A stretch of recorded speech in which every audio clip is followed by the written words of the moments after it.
L'Europe qui surveille ses frontières, mais l'Europe qui semble se déliter dans cette course au vaccin avec deux pays qui s'émancipent. C'est l'image de la soirée. Le chancelier autrichien Sebastian Kurz, la première ministre Mette Fredericks, accueillie à Jérusalem par le Premier ministre israélien Netanyahou pour l'annonce d'une alliance entre les trois pays en vue de développer de nouveaux vaccins.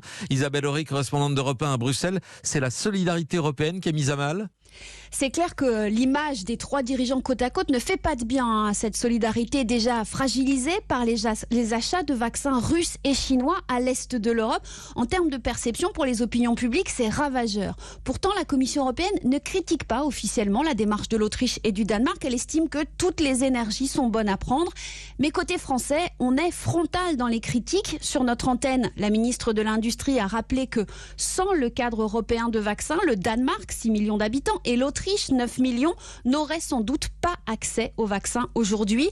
Clément Beaune, le secrétaire d'État aux affaires européennes, pointe lui que l'accord avec Israël est très flou. On parle d'un fonds de recherche-développement sans objectif chiffré ou dans le temps. Il y a beaucoup de politique dans ce voyage du chancelier autrichien et de la première ministre danoise.